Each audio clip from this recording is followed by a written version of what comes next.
Hello, everybody. Thank you so much. Welcome to our webcast for In the Shadows of Service, exploring Milspouse stories, demystifying branch differences and stereotypes. My name is Jennifer Cummins, and I am the CEO of Coral House Productions, a B2B creative content solutions company, founder of JC Films, and director, producer, and editor of In the Shadows of Service. And today we wanted to continue our conversation from last week. If you missed last week, hop over to our LinkedIn page over at Coral House Productions. You'll be able to rewatch the webcast from last week.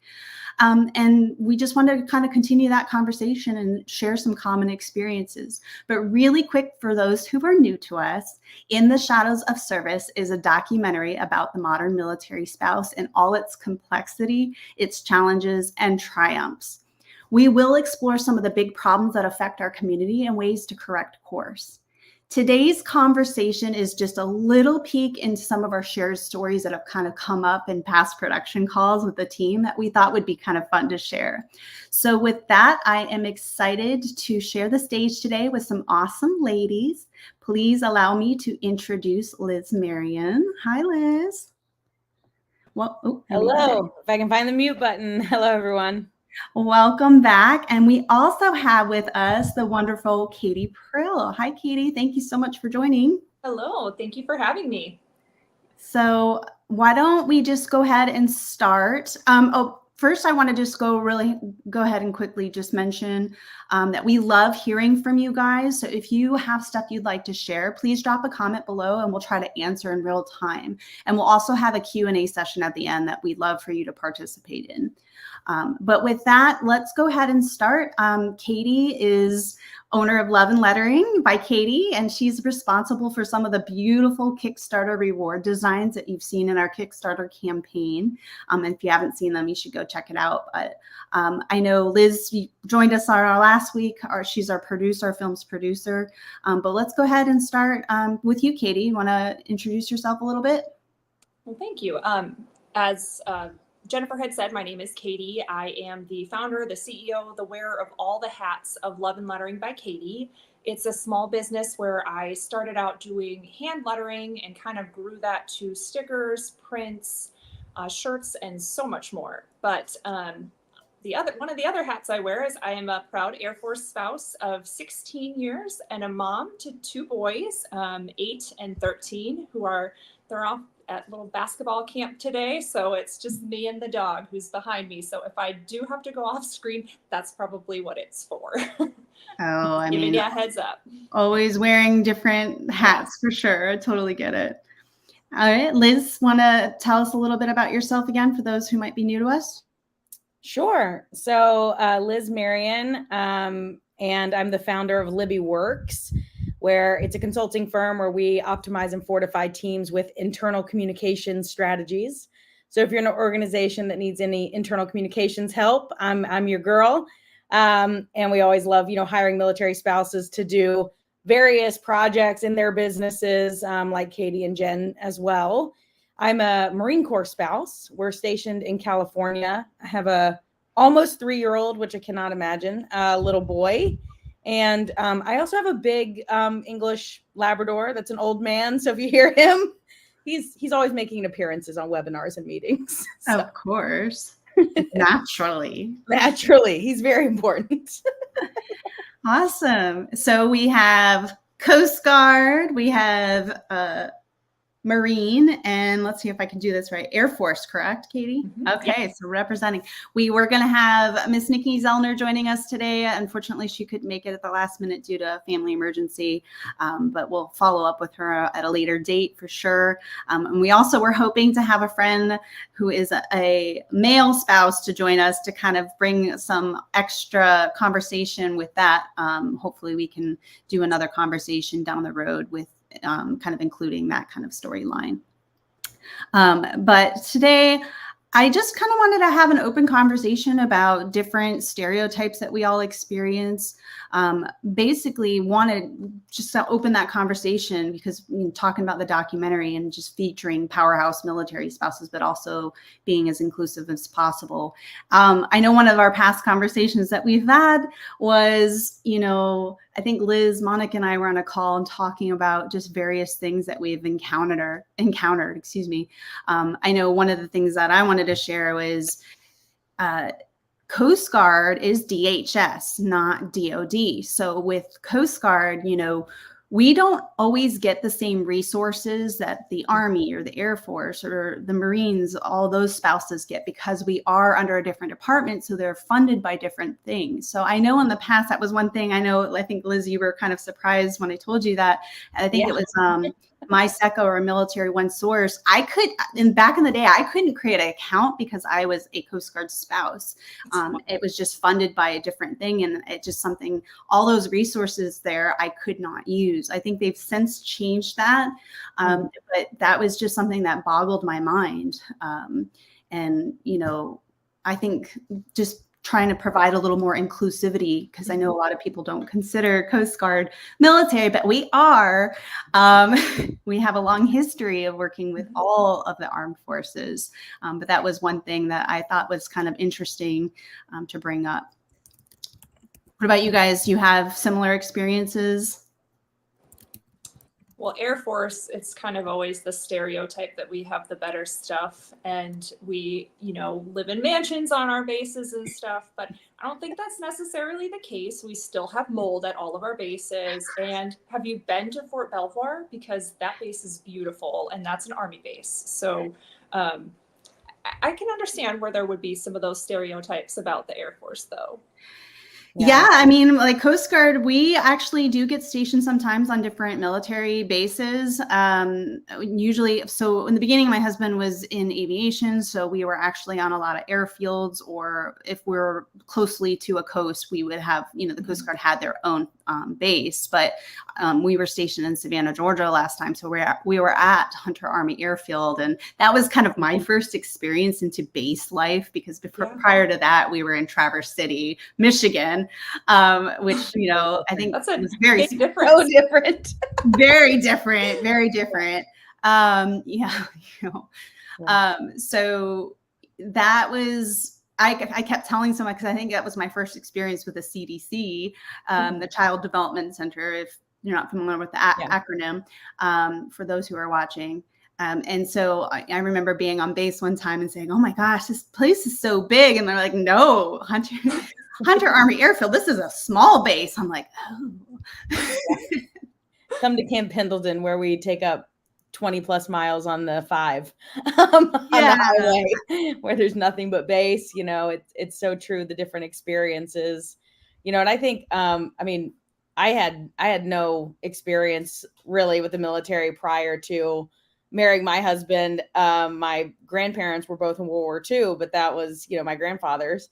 But Marine Corps, I think there's so many different things. We literally moved to 29 Palms 2 months after we got married or something like that.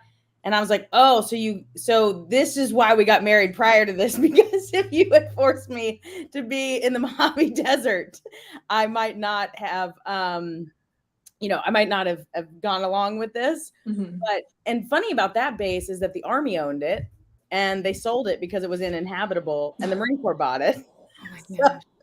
And now there's tons of base housing and stuff there. But in Camp Pendleton, we live on base. And I think there's just so many different stereotypes. There's so many different things that people think what military life is like, without really getting into the issues like unemployment for the spouses and food insecurity for our military families, and things that are really affecting our families that aren't actually branch specific, but are really just about trying to make ends meet and live our lives while also allowing our spouses to serve the nation. Yeah, absolutely. I know, for Coast Guard in particular, I know people think, oh, Coast Guard tends to just do a lot of search and rescues, and that's pretty much the job. But my husband first started, he was on a cutter, so he would be away for 6 to 8 months on a ship, and he came back telling me all sorts of stories about drug runners and shooting down boats, and I was like, oh my gosh. But I do know that some Coast Guard members get stationed overseas as well. There's a base over in the Middle East that they get stationed at sometimes too. And I know a lot of people don't know that. But as far as the Coast Guard goes, I know when the government shut down a couple years ago, but they still opened it up to pay military members. They didn't include Coast Guard during that time. And so I learned a lot about who my friends were and who weren't my friends, unfortunately, at that time, because they just were like, oh, Coast Guard is not military. And that was really hurtful because we experience a lot of the same things all the other branches experience. And for them to kind of minimize that for me was really hard. So, I mean, for any Coast Guard spouse. And so, yeah. Well, I mean, we were just talking about this before this, but Space Force, people laugh, and I would like to share that I have now met 3 Space Force members, a couple of which proudly have come from the Marine Corps and that are in Space Force now. And I think Coast Guard, Space Force is also experiencing some of those same things, right? Of, well, are you actually military? And I would argue that anyone that is serving in the defense of the nation to keep our nation safe and secure is in the military, just like our first responders are in our cities and our states. But with the military, whether you're on the seas or in space on the, final frontier, as it were, it's protecting the nation. And so we need to align that with military service and talk about it as military service. Absolutely. Absolutely. And I have to share, and I'm sure there's many military spouses who will be watching this and can raise their hand. Raise your hand if you've ever been in a job interview. And one of the questions that comes up is, what does your spouse do for a living? Raise your hand, raise your hand. And then the next question would be from the employer, oh, military. Actually, first, let me ask you, do you answer the question truthfully, or do you kind of withhold the truth because you're worried what their next question might be? And I can totally raise my hand there. But the next question would be, is if you did answer truthfully, is, when are you guys leaving? So I find that is a very common thing that happens in job interviews. I know in the past, I've been a military spouse for almost 13 years at this point, but in the very beginning, I'm that type of person that just wears my heart on my sleeve, and I just say I'm a completely honest person. And I quickly learned, okay, maybe you don't be as honest, maybe just say, I think somebody had once told me, if you ever get that question asked to you in an interview, the correct response is to be truthful about what your spouse does, but to say, yes, but if we get orders to move, if I'm really secure in my job and I really love my job, I consider staying behind and allowing them to fulfill their duty, so to speak. And so when somebody once told me that, I was like, that is a really good crafted answer. And I have used that time and time again moving forward. Yeah. I used to say security or something, something very vague, Oh, that's helpful. Yeah. I've always been 100% honest. I failed to mention earlier, but I was a nurse before I started my business. And so I've been to lots and lots of job interviews. And I think that if you were to not necessarily spell it out that you're a military spouse, they're probably going to figure it out when they see your different area code, when they see where you've been assigned. If you live on base, that's a dead giveaway, by the way. If your address is on base, they're going to know. They just know. HR, they pick up on those things. So I've always been 100% truthful. And I've always been just of the mindset that whatever time I will be here, I don't know how long we'll be here. I don't know when we're going to get orders, but the time that I will be here, I will give you what I have. And they've always been really receptive to it. I think there's only been a few times where I haven't gotten a job when we've brought up military service, but it is hard though, because you have to decide, am I going to skirt around this question and find another way, or am I just going to be honest? Because you may have Joe Schmo that's interviewing as well, that's lived in that city their entire life. And if they get that job, they could be out in 2 months just because they don't want it. or they don't Right. like it anymore. So you probably could have stuck with the military spouse to begin with, and you would be out less money because you just trained him or her and they left already, and you could have already had a good employee. So Yeah, I mean, and that's, when they're looking at your resume too and asking all the questions about the different roles you've had. Oh, I see you've lived in Georgia. Oh, I see you lived in California. How come you keep moving around? It's kind of like a clear identifier of next question. What does your spouse do? Exactly, which shouldn't even be brought up, because you're not there to find out what my spouse does. You want to know what I do and how I'm going to fit into your organization. But I think legally they're not supposed to ask. Yeah, they're not. I don't think they are, but I mean, I can't tell you, I can count on my hand a handful of times that question has come up. So when I think one of the things, is I've worked for several employers where I have been the first and only military spouse to work there in my knowledge. And I mean, one of the jobs that I had when I was like in my, 20s and had recently been married, I kind of looked at it as an opportunity to educate people. Right. And then after that, I became one of the first ever remote employees, because I was like, I want to stay. I can still contribute. Like, trust me, I can do this, and I'll travel, back when I need to. But I think when these employers have an experience with a super talented, you're never going to find a more loyal employee, Katie, to your point, than a military spouse. We're going to do the work. We're going to do what we say we're going to do.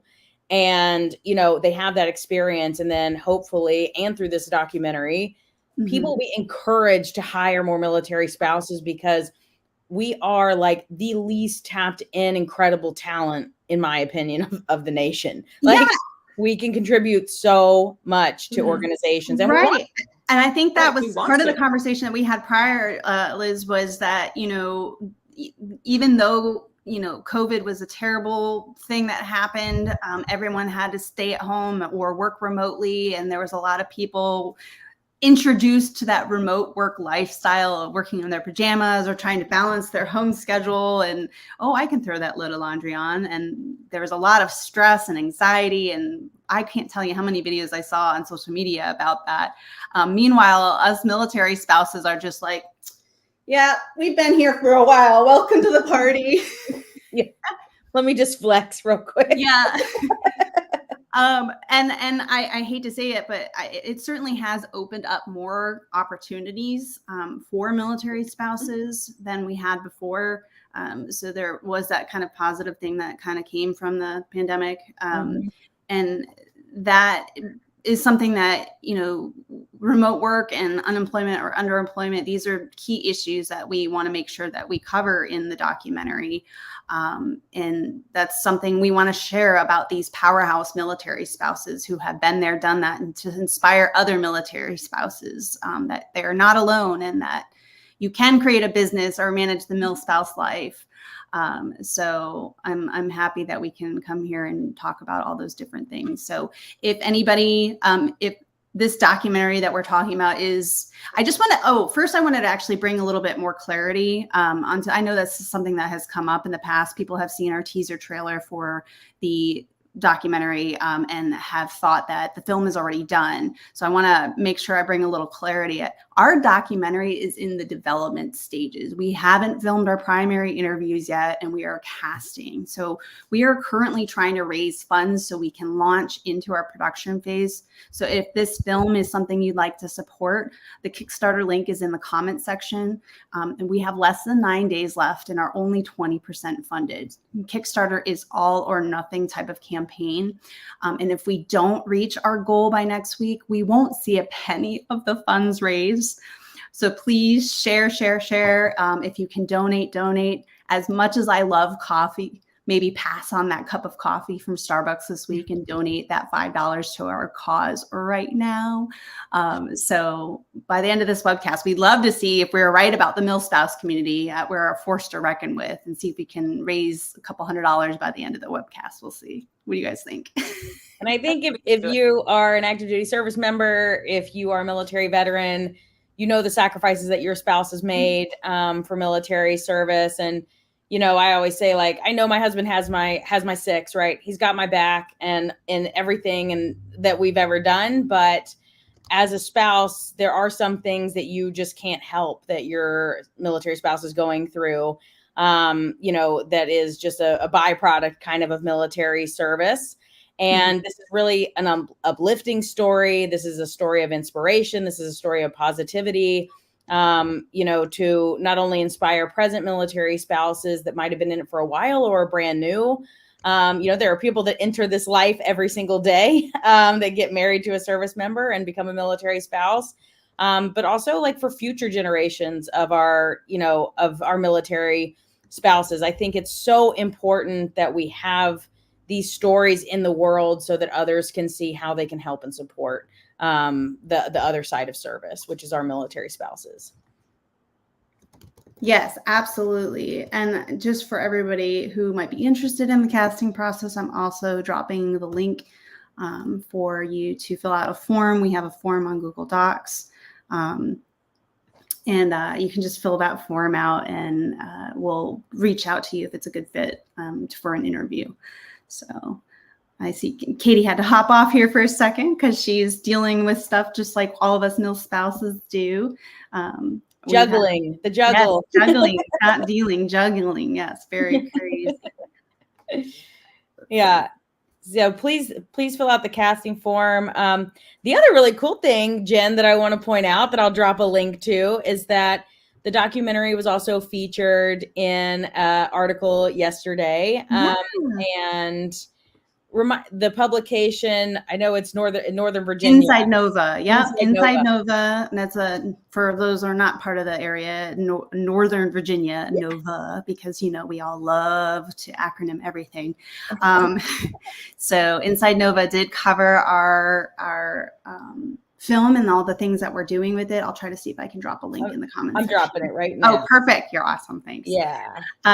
But yes, and actually Katie and I are in the same town. So she's like only 20 minutes away from us or so.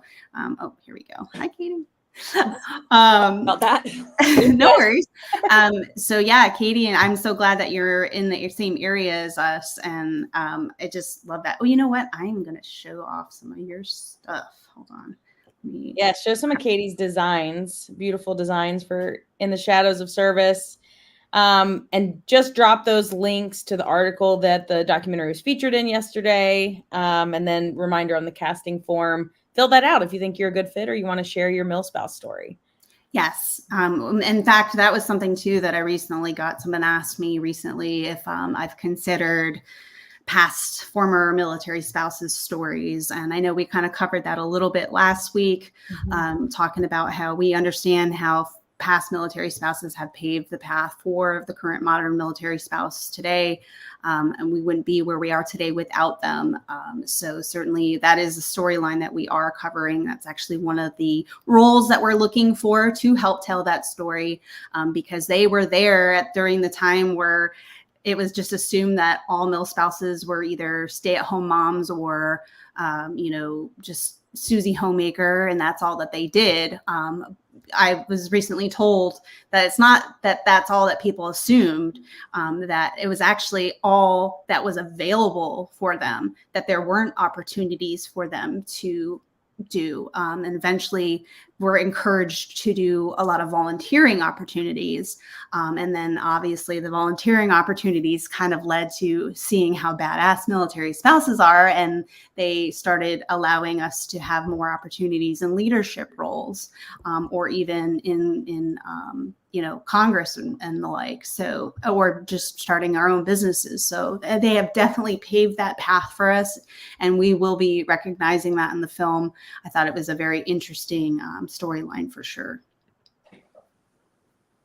Yeah, and I'm just dropping the links on LinkedIn. If you're watching on LinkedIn and you don't see the links, Emily, thank you for letting us know. I will be dropping those links in here. It looks like they didn't connect, but you will have them in just a moment. Yeah, and if they don't, I'll go in after the webcast is over and make sure it's in. It might be like a refresh thing too. Okay. I know people are watching from different platforms. Thanks, Jen. Yeah, I'm seeing them here. Okay, great. So yes, for sure. But yeah, so just like breaking those stereotypes down from the past until today, I think there's still a lot of assumption that milspouses, or as some of the derogatory terms come up as dependa, just shattering that. I know I've seen a TikTok from, I think she's a military spouse influencer, and she makes a lot of comments about supporting military spouses and how she has her own business and stuff like that. And she gets frequent comments about, okay, dependa, cry more, dependa. And it's really frustrating to see, because I think it's not necessarily about, I don't want to say complaining, but it's not necessarily about saying that we don't have something. It's just trying to make things, improve things, right? Just improve the way that they're working for society in general, because I think, I don't want to say happy wife, happy life, but you know what I mean? Like having a better, just a purpose, having stability in the family household. These are all things that would just improve life in general. I know having, today you have to be a 2 household income in order to survive. Like you have to both be working full time, at least for enlisted families. I know we kind of talked about that, Liz, like officer versus enlisted. For me, that's personally the story. Yes, I'm glad that we no longer have the stickers on our car that signify whether we are enlisted or officer family, for one, because I think military spouses are more on an even playing field. Just, it's not, and I would encourage everybody, you can literally go online and Google pay and rank and all of these things online, because everybody that is the same rank in a branch that has a certain number of years of service is paid exactly the same. And so, I would say just get some more information before you make some generalizations, to determine that. But I think it's important, to just say that military spouse is more about fulfillment. It's more about like us also having a life apart from this service, of our spouse. Right. Absolutely. I love that. Oh, hi, Nicole. Thanks for joining. I see her. Awesome. Okay, and I will drop the casting form again just to make sure it went through. But yes, we are almost a week away from the end of our campaign. So just mentioning that again, if to help us reach our goal, we do have, oops, I put that in the wrong spot. Hold on. Casting. Yeah, $1, $5. It all helps to make the documentary reality. And that's really just to get production started. That's really to get production started, to get us moving, to be able to travel and interview and do the casting. Films take a long time to get made. So Jen, do you want to talk about the timeline a little bit? I think that is important. You touched on it earlier, but I think it's important for everyone to kind of hear the timeline. Yes. So, I mean, perfect world, if the campaign is successful and we do launch right into production, that we could have, it can take up to a year for filming and editing and all of that. So that would be looking at a potential 2026 like early release date. And that is, specifically if the campaign is successful and we can launch right into production. However, if we go raise funds the grant route, grants take up to a year to fund. So that's kind of why the urgency for the Kickstarter campaign, to kind of try to get the ball rolling. And then when the grant funds do start coming in, we'll still be building up our project and kind of just continue to go with it. And I think it's really important, to get the story out now, because I've seen a lot of things come up recently in the news about different congressmen saying some pretty derogatory terms or derogatory things about military spouses and how we accepted marrying in the military, that this is what we should have accepted or expected when we married our spouses. And I don't know if anybody did read that Inside Nova article, but when I was speaking to the reporter, I pretty much said, listen, Do you ever read the Apple iTunes when you're scrolling the terms and conditions? Do you read that whole like extensive list of things? Biggest Or lie do on you the just scroll and you check the box and move on? I kind of equate that to marrying someone. I mean, love, all right? You're marrying someone for love. You kind of have an idea in your head of what being a military spouse is going to be like, but you don't know until you know. You don't know until you interest it yourself, and then you're kind of just trying to roll with the tide, right? Try to make things happen. And so I think that's just really important to, the film will help cover some of these things and bring to light some of the amazing things that military spouses are doing. I can't tell you, I've had some people reach out to me about things that I didn't even know existed. I just recently had someone on LinkedIn reach out who actually, Katie, they're going to be filming, I guess, in Woodbridge. But it's a bunch of military spouses. It's a military spouse choir. And they've actually been on X Factor, and they sing beautifully. That's awesome. And I'll just quick shout out to them because at all. I know. And also in this research of military spouses, somebody had created a play about military spouses. It's called, I think, In Between. But it's just, the things that I'm coming across during this research phase are just amazing, and I cannot wait to share it with everybody. And Nicole has a great question, which I think this is, she says, I'm a 24-year veteran spouse. So I'm wondering, what do you mean by when you say the modern military spouse? I think anything really in the 21st century, I mean, I think that's anything in the last several decades. I think that's how long, I think it's been over 3 decades that the military spouse unemployment rate has been over 21%, over 3 decades. So when we say modern military spouse, that's kind of what I'm referring to. It's not necessarily like your 1950s milspouse life. So kind of just bringing clarity on some of those statistics that are kind of affecting our community. I realize usually military members usually retire after 20 years. And so not everybody, but many kind of go in for career and then they usually retire after 20 years. But yes, you're still included in that kind of phrase. But certainly if you have a different story to tell, I'd love to still hear it and, make sure that we're covering all our bases. And once a military spouse, always a military spouse. I feel like, my husband's over 17 years now, but I think when his service ends, my advocacy for military spouses will not end just because we're not active duty. I think that now having the experience, you are always a military spouse. You build that resilience too, and the skills and the grit that you had as a military spouse, you take that for the rest of your life. I certainly know several veteran spouses who I'm amazed still by their energy and their advocacy and what they're contributing to the community. It doesn't stop when your spouse's service ends.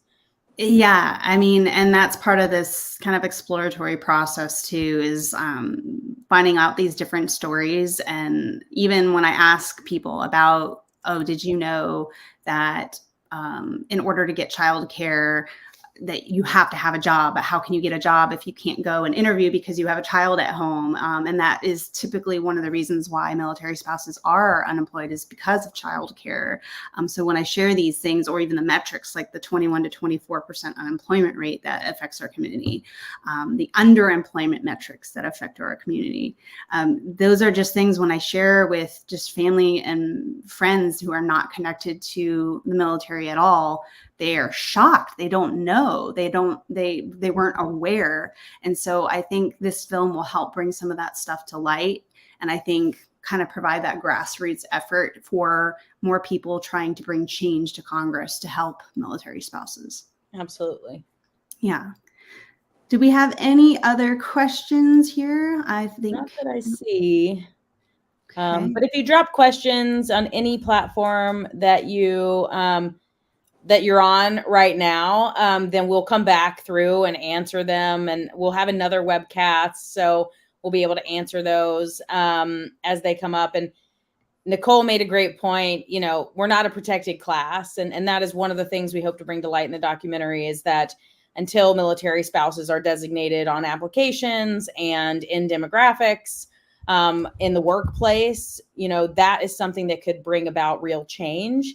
Last week, I asked all of, if you're an employer, if you are, leading an organization, please add military spouse to your application so that military spouses can self-identify and let you know. We talked about this earlier about being honest and all this kind of stuff about being a military spouse, but give them the option. So show that you support military spouses by adding it to your applications and adding it to your employee designations. Yeah, absolutely. I think that is a box that I always like, no, I'm not active duty, but my husband is. Yeah. It's like, I always want to check that box, but I'm like, well, it's not technically me. He's the one that fights for our freedom, That's right. Well, thank you guys all for joining us today. I know we are broadcasting live on Facebook, LinkedIn, and YouTube, so certainly on all of the Coral House Productions platforms. Like Liz said, if you do have any pending questions, you can drop them in the comment section, and we'll kind of come back and circle back and answer them for you. Again, if you guys want to support our Kickstarter campaign, we have 9 days left from today. If you're rewatching it, it ends on July 5th. So please, please, please share that link with anybody that you know. If, I know not everybody can donate, but if you can donate $1, $5, every little bit helps get us to reach our goal. So I'll just drop that campaign link one more time in the comments section for you to see. But other than that, we will see all you guys later. And thank you again, Liz and Katie, for joining me on this really awesome conversation. Bye, everyone. Bye.